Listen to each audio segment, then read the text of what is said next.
Hi friends, आप लोग कैसे हैं। आपका अपना चैनल साहिल एजुकेशन पॉइंट में आपका स्वागत है।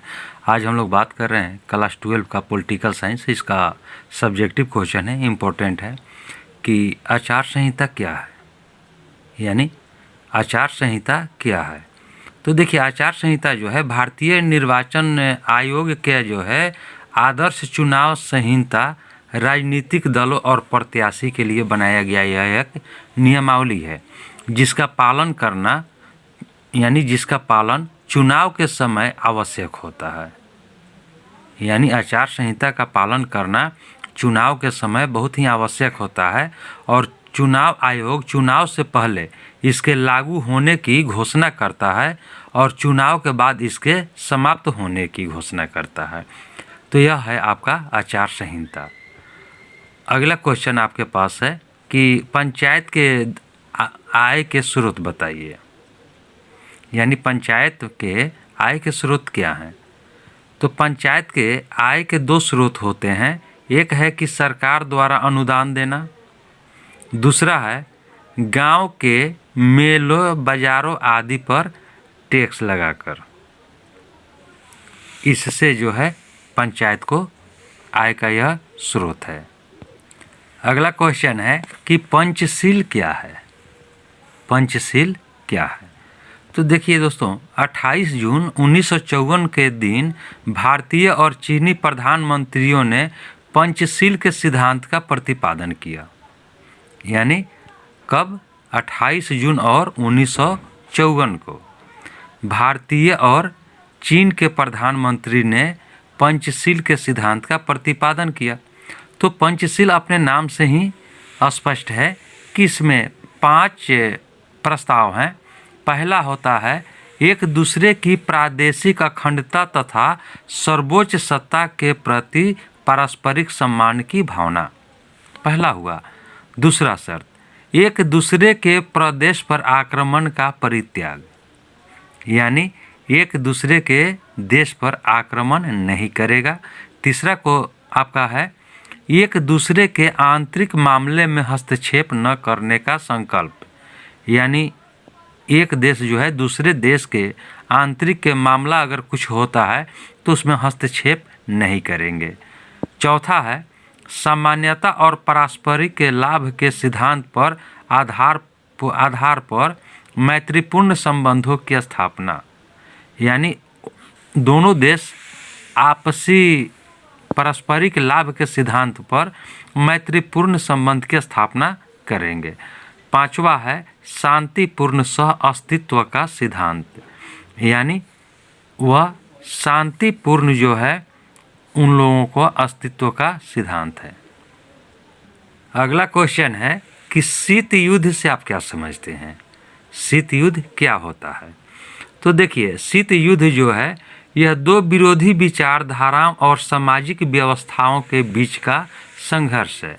इसमें दोनों पक्ष परस्पर शांतिकालीन राजनयिक संबंध बनाए रखते हुए भी शत्रुता की भावना रखते हैं। यानी दोनों में खुल करके झगड़ा या लड़ाई नहीं होती है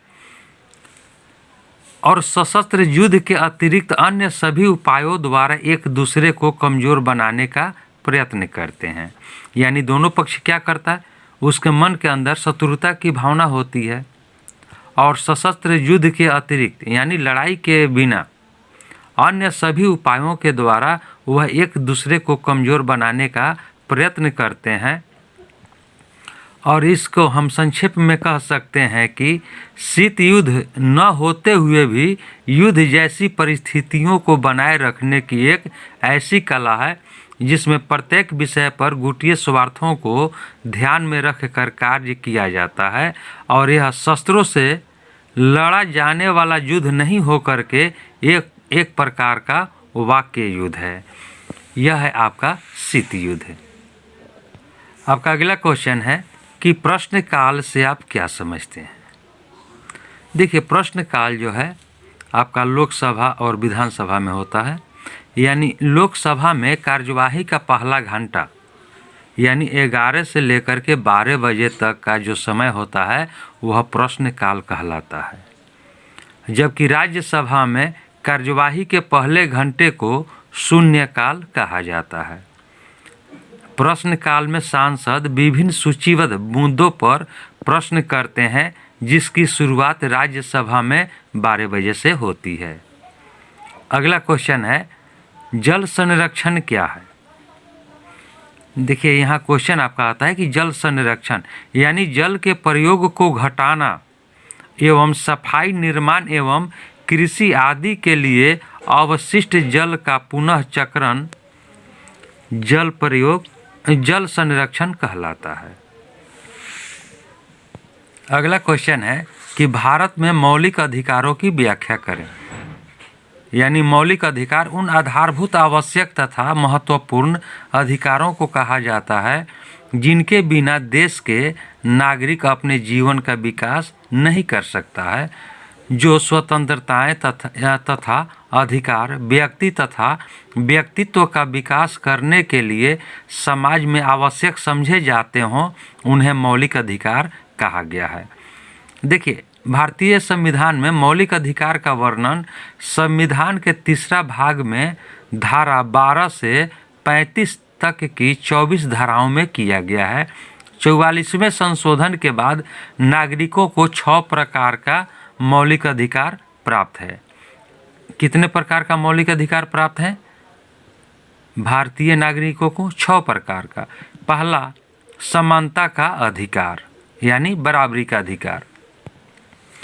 समानता का अधिकार, इसका वर्णन जो है अनुच्छेद 14 से 18 तक में किया गया है और कानून के सामने सभी बराबर होता है और कोई भी व्यक्ति कानून से ऊपर नहीं है।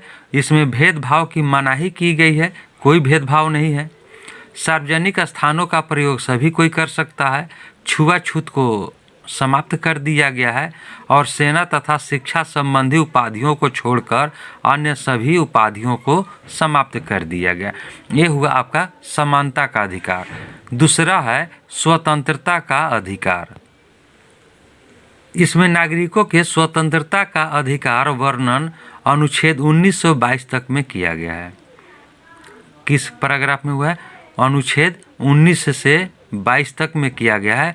अनुच्छेद 19 के अनुसार नागरिकों को भाषण देने और विचार प्रकट करने, शांतिपूर्ण तथा बिना हथियारों के इकट्ठे होने, संघ या समुदाय बनाने, घूमने फिरने, किसी भी स्थान पर बसने या कोई भी व्यवसाय करने की स्वतंत्रता प्राप्त है। परंतु इन स्वतंत्रताओं पर एक प्रतिबंध भी है, जो अनुच्छेद 20 से 22 तक नागरिकों को व्यक्तिगत स्वतंत्रता प्रदान की गई है। किसी व्यक्ति को कानून का उल्लंघन करने पर दंड दिया जा सकता है और सजा कानून के अनुसार ही हो सकती है। गिरफ्तार किए गए व्यक्ति को वकील की सलाह लेने का अधिकार है और 24 घंटों के अंदर अंदर निकट के मजिस्ट्रेट के न्यायालय में उपस्थित किया जाना आवश्यक है। अब तीसरा है शोषण के विरुद्ध अधिकार। यह अनुच्छेद 23 और 24 के अनुसार नागरिकों के शोषण के विरुद्ध अधिकार दिए गए हैं। व्यक्तियों को बेचा या खरीदा नहीं जा सकता है। किसी भी व्यक्ति को आप खरीद या बिक्री नहीं कर सकते हैं और न ही किसी व्यक्ति से बेगार ली जा सकती है। 14 वर्ष से कम आयु के बच्चे को किसी ऐसे कारखाने या खान में नौकरी पर नहीं रखा जा सकता जहां उसके स्वास्थ्य पर इसका बुरा प्रभाव पड़ने की संभावना हो। और चौथा नंबर है धर्म की स्वतंत्रता का अधिकार, जिसका वर्णन अनुच्छेद 25 से 28 तक में नागरिकों के धर्म के स्वतंत्रता के अधिकार का वर्णन किया गया है और प्रत्येक व्यक्ति को अपनी इच्छा अनुसार धर्म को मानने तथा अपने इष्ट देव की पूजा करने का अधिकार है। लोगों को धार्मिक संस्थाएं स्थापित करने, उनका प्रबंध करने का और धार्मिक संस्थाओं की संपत्ति आदि रखने के अधिकार दिए गए हैं। सरकारी शैक्षणिक संस्थाओं में धार्मिक शिक्षा नहीं दी जा सकती। किसी भी व्यक्ति को ऐसा टैक्स देने के लिए मजबूर नहीं किया जा सकता जिसे किसी विशेष धर्म के लिए प्रयोग किया जाना हो। यह था आपका चौथा धर्म की स्वतंत्रता का अधिकार। पांचवा है संस्कृति और शिक्षा संबंधी अधिकार। यानी अनुच्छेद 29 और 30 के अंतर्गत नागरिकों को संस्कृति तथा शिक्षा संबंधी अधिकार दिए गए हैं। प्रत्येक जाति या समुदाय को अपनी भाषा, लिपि, संस्कृति और साहित्य को बनाए रखने का, उनका प्रसार तथा विकास करने का अधिकार है। सभी अल्पसंख्यकों को अपनी इच्छानुसार शिक्षा संस्थानों की स्थापना करने तथा उनके प्रबंध करने का अधिकार प्राप्त है। राज्य द्वारा शिक्षा संस्थाओं को अनुदान देते समय भेदभाव नहीं किया जाएगा। और छठा है संवैधानिक उपचारों का अधिकार, यानी अनुच्छेद 32 के अनुसार प्रत्येक नागरिक अपने मौलिक अधिकारों की प्राप्ति और रक्षा के लिए उच्च न्यायालय या सर्वोच्च न्यायालय के पास जा सकता है।